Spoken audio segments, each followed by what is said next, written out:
Assalamualaikum warahmatullahi wabarakatuh. Kali ini kami akan menjelaskan tentang kolbu, ruh, akal, dan nafsu. Apa itu kolbu? Apa itu ruh? Apa itu akal, dan nafsu? Banyak di antara kita yang belum memahami komponen-komponen apa saja yang ada di dalam hati kita ini. Berikut ini akan kami jelaskan secara lebih detail, satu persatu. Kolbu, pada dasarnya memiliki makna ganda. Ada makna secara syariah dan hakikiyah. Secara syariah, kolbu diartikan sebagai segumpal daging yang mana baik buruknya akan memberi dampak besar terhadap jasad seseorang. Sebagaimana sabda Rasulullah Shallallahu Alaihi Wasallam, ketahuilah bahwa dalam diri ini terdapat segumpal daging. Jika dia baik maka baiklah seluruh tubuh ini, dan jika dia buruk, maka buruklah seluruh tubuh. Ketahuilah bahwa dia adalah kolbu. Hadis riwayat Bukhari dan Muslim. Secara lughawiyah, kolbu memiliki arti asli yaitu jantung. Dan ini sejalan dengan hadits di atas bahwa ketika jantung kita sehat, maka seluruh tubuh kita pun akan sehat dan bebas dari berbagai penyakit. Namun sebaliknya, jika jantung kita biarkan kotor, maka darah yang mengalir ke seluruh tubuh pun akan menjadi darah yang kotor dan menjadi biang penyakit. Sementara makna secara hakikiyah, kolbu adalah sebuah organ yang bersifat sir atau tidak berwujud. Namun ketika seseorang tersebut melakukan sebuah kemaksiatan, maka akan muncul bercak-bercak hitam yang lama-kelamaan akan mengeraskan kolbu. Sebagaimana Allah Ta'ala berfirman dalam hadits qudsi, telah kami bangun dalam diri Bani Adam sebuah bangunan. Di dalam bangunan itu terdapat dada. Di dalam dada terdapat kolbu. Di dalam kolbu terdapat fuad atau mata hati. Di dalam fuad terdapat syagaf atau hati nuran. Di dalam syagaf terdapat lub atau lubuk hati. Dalam lubuk hati terdapat sir atau rasa, dan di dalam sir ada aku, Allah. Menurut ahli tasawuf, kolbu diartikan pula sebagai sebuah latifah atau titik sensor, dimensi ketuhanan yang tidak mempunyai bentuk fisik sebagaimana difahami oleh sebagian kita. Untuk membuktikan bahwa kolbu itu bukanlah daging hati, kita bisa melihat dan menyaksikan seekor ayam atau kambing yang kita potong kemudian kita bedah perutnya, maka kita akan menemukan pada hewan tersebut segumpal daging yang disebut hati. Tapi apakah dengan hatinya itu hewan mampu membedakan mana yang hak dan batil? Tentunya tidak. Apakah setelah kita belah hewan-hewan tersebut kita menemukan organ yang penuh bercak hitam karena kemaksiatan yang hewan lakukan? Tentunya jawabannya pun tidak. Kemudian kita pergi ke sebuah warung makan atau restoran lalu kita bertanya apakah di sana ada sop daging hati atau goreng daging hati? Maka tentulah di salah satu warung makan atau restoran tersebut pasti ada dan disediakan menu makanan dengan lauk sop atau goreng daging hati. Tapi coba kita tanyakan apakah di sana ada sop atau goreng daging kolbu?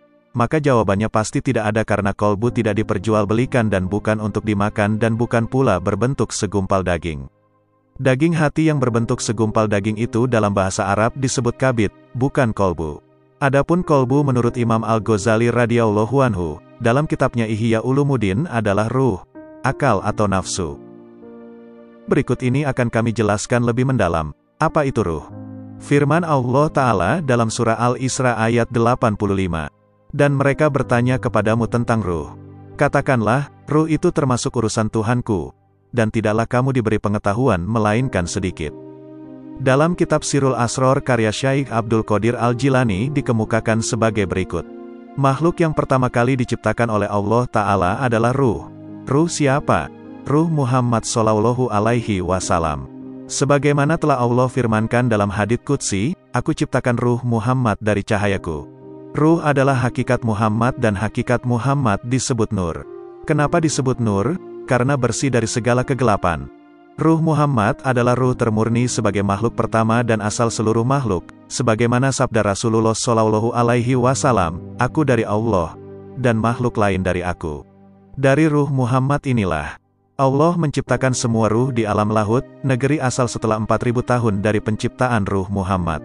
Kemudian ruh-ruh tersebut diturunkan ke tempat yang terendah, dimasukkan kepada makhluk yang terendah, yaitu jasad.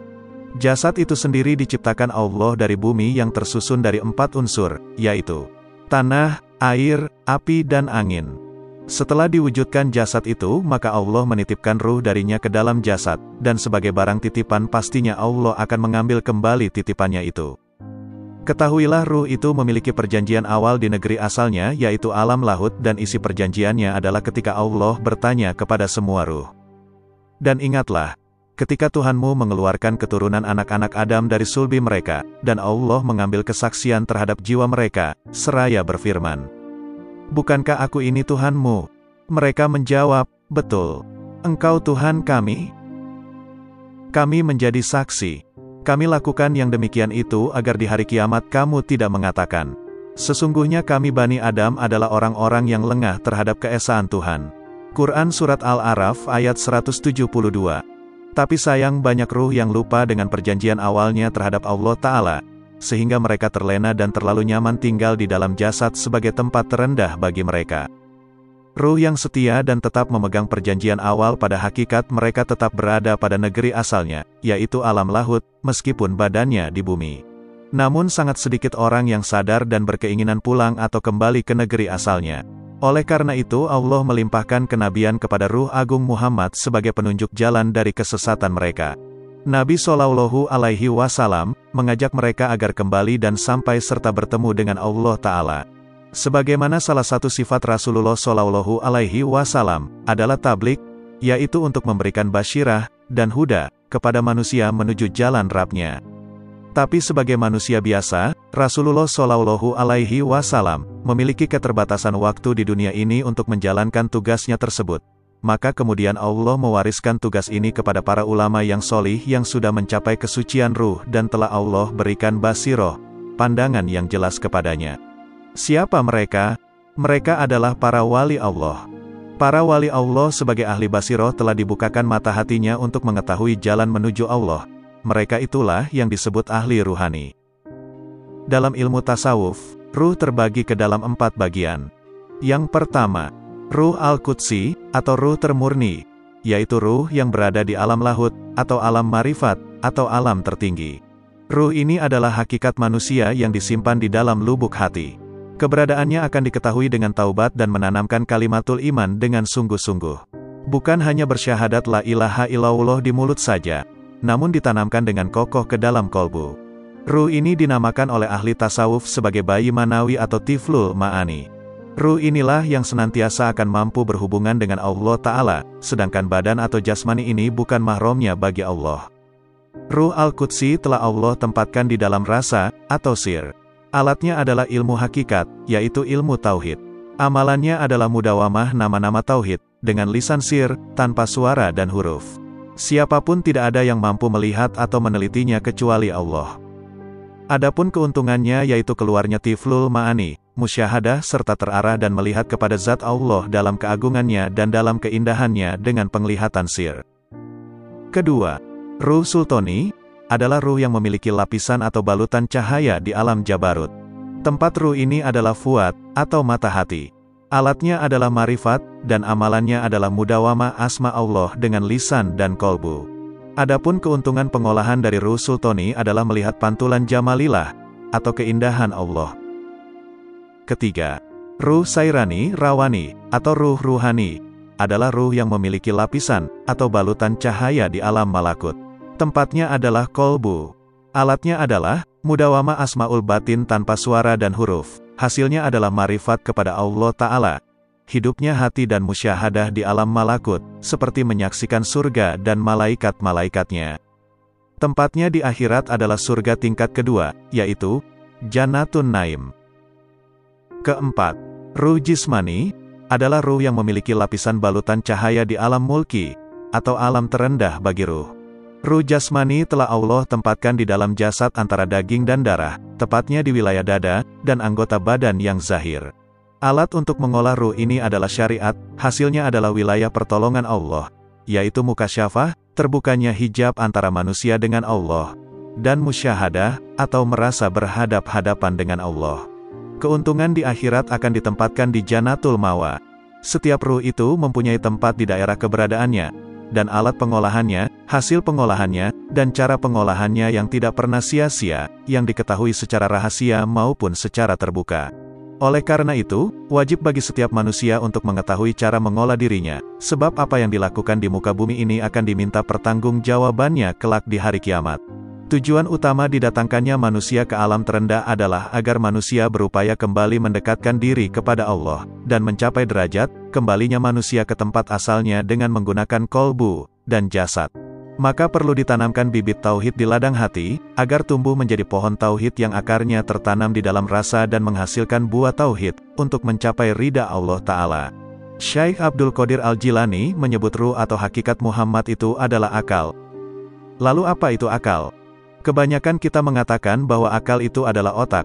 Sehingga kalau kita berkata kepada orang lain gunakan akalmu, maka kita akan menunjuk dan mengarahkannya kepada kepala kita sebagai isyarat bahwa tempatnya akal di sana. Ketahuilah wahai saudaraku, akal bukanlah otak. Jadi letak keberadaannya bukan di kepala. Keberadaan akal tidaklah berbentuk secara fisik sehingga tidak dapat dilihat oleh mata kepala ini. Tapi meskipun demikian, fungsi dan gerakannya dapat dirasakan. Semoga Allah senantiasa menjaga kita dari kesesatan. Semoga kita diberikan pemahaman yang mendalam akan akal ini, sehingga kita tahu sebenarnya akal itu apa. Sulit saudaraku untuk yakin dan beriman dengan menggunakan otak kita ini. Otak ini selalu menuntut bukti nyata, alasan dan sebab yang benar menurutnya. Dengan selalu menggunakan otak dan menuntut segala sesuatunya harus rasional. Akhirnya kita tidak bisa beriman secara betul-betul, akan tetapi malah bermain-main dalam keimanan. Seperti dalam melaksanakan sholat, perhatikanlah firman Allah berikut.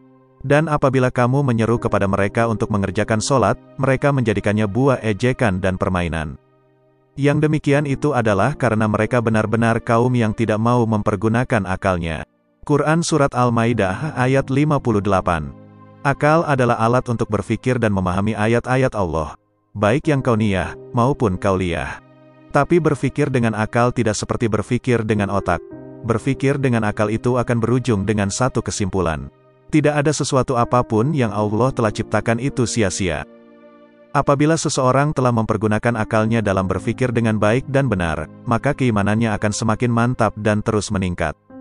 Sekarang kita buktikan bahwa akal bukanlah otak. Pernahkah Anda makan pepes ikan mas? Ketika kita makan di bagian kepalanya akan terdapat yang disebut otak ikan. Tapi sekarang adakah di kepala ikan itu akal? Maka pasti tidak ada karena akal bukan di kepala dan akal bukan otak. Kalau akal diartikan otak seperti yang ada di kepala ikan, maka berarti ikan juga punya akal. Jadi jelas bahwa akal bukanlah otak dan otak bukanlah akal. Akal itu adalah kolbu. Sebagaimana Allah firmankan dalam surah Qaf ayat 37. Sesungguhnya pada yang demikian itu benar-benar terdapat peringatan bagi orang-orang yang mempunyai akal, atau yang menggunakan pendengarannya, sedang dia menyaksikannya. Quran Surat Qaf ayat 37. Dalam ayat di atas, Allah menggunakan kata kolbun, untuk menyatakan akal. Sekarang kami jelaskan apa itu nafsu.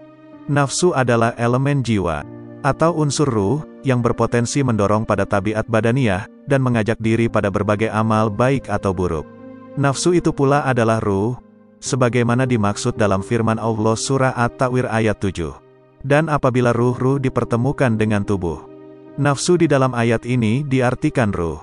Adapun nafsu memiliki tingkatan-tingkatan.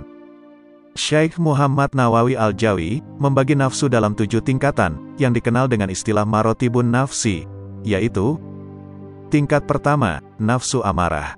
Nafsu amarah tempatnya adalah as-sodru, artinya dada. Adapun pasukan-pasukannya sebagai berikut. 1. Al-bukhlu, artinya kikir atau pelit. 2. Al-hirsh, artinya tamak atau rakus. 3. Al-hasad, artinya hasud. 4. Al-jahil, artinya bodoh. 5. Al-kibir, artinya sombong. 6. As-syahwat, artinya keinginan duniawi. Tingkat kedua, nafsu lawamah. Nafsu lawamah tempatnya adalah al-kolbu, artinya hati, adapun pasukan-pasukannya sebagai berikut. 1. Al-laum, artinya mencela. 2. Al-hawa, artinya bersenang-senang. 3. Al-mak, artinya menipu. 4. Al-uj, artinya bangga diri. 5. Al-gibah, artinya mengumpat. 6. Ar-riya, artinya pamer amal. 7. Az-zulim, artinya zalim. 8. Al-kits, artinya dusta. 9. Al-ghaflah, artinya lalai. Tingkat ketiga, nafsu mulhimah. Nafsu mulhimah tempatnya adalah ar-ruh. Adapun pasukan-pasukannya sebagai berikut. 1. As-sakhawah, artinya murah hati. 2. Al-qanaah, artinya merasa cukup. 3. Al-hili, artinya murah hati. 4. At-tawadu, artinya rendah hati. 5. At-taubat, artinya taubat, atau kembali kepada Allah. 6. As-sober, artinya sabar. 7. At-tahamul, artinya bertanggung jawab. Tingkat keempat, nafsu mutmainah. Nafsu mutmainah tempatnya adalah asir, artinya rahasia. Adapun pasukan-pasukannya sebagai berikut. 1. Al-jud, artinya dermawan. 2. At-tawakul, artinya berserah diri. 3. Al-ibadah, artinya ibadah. 4. As-syukur, artinya syukur atau berterima kasih. 5. Ar-ridho, artinya ridho. 6. Al-khosyah, artinya takut akan melanggar larangan. Tingkat kelima, nafsu rodiyah. Nafsu rodiyah tempatnya adalah sir asir. Artinya adalah sangat rahasia. Adapun pasukan-pasukannya sebagai berikut. 1. Az-zuhud, artinya zuhud, atau meninggalkan keduniawian. 2. Al-ikhlas, artinya ikhlas atau tanpa pamrih. 3. Al-waro, artinya meninggalkan syubhat. 4. Ar-riyadoh, artinya latihan diri. 5. Al-wafa, artinya tepat janji. Tingkat keenam, nafsu mardiyah. Nafsu mardiyah tempatnya adalah al-khofi, artinya samar. Adapun pasukan-pasukannya sebagai berikut. 1. Husnul khuluq, artinya baik akhlak. 2. Tarku ma'asiwallah, artinya meninggalkan selain Allah. 3. Al-lutfu bil kholqi, artinya lembut kepada makhluk. 4. Hamluhum ala sholah, artinya mengurus makhluk pada kebaikan. 5. Sofnu an zunubihim, artinya memaafkan kesalahan makhluk. 6. Almel ilaihim li rojihim min zulumati tobaihim wa anfusihim ila anwari arwahihim, artinya mencintai makhluk, dan cenderung perhatian kepada mereka, guna mengeluarkannya dari keburukan watak dan jiwa-jiwanya ke arah bercahayanya ruh-ruh mereka. Tingkat ketujuh, nafsu kamilah. Nafsu kamilah tempatnya adalah al-ahfa, artinya sangat samar. Adapun pasukan-pasukannya sebagai berikut. 1. Ilmul yakin. 2. Ainul yakin. 3. Hakul yakin. Kesimpulan. Dari semua pendapat di atas dan penjelasan di atas, kita dapat menarik sebuah kesimpulan atau garis besarnya. Yaitu, pada hakikatnya, kolbu, ruh, akal, dan nafsu, adalah satu kesatuan yang utuh dan tidak dapat dipisahkan. Bahkan Imam Al-Ghazali radhiyallahu anhu mengatakan dalam kitabnya bahwa kolbu, ruh, akal, dan nafsu itu adalah satu. Tidak memiliki perbedaan, semuanya merupakan hal yang sama. Sehingga jelas bahwa keempat nama tersebut pada dasarnya adalah satu hal yang sama, memiliki fungsi dan tugas yang sama. Tinggal bagaimana kita membina, menuntun keempat hal ini agar betul-betul mampu mengantarkan kita lebih dekat dengan Allah Ta'ala, dan mampu mengantarkan kita mencapai tujuan kita yaitu bertemu dengannya. Wallahu a'lam bishawab.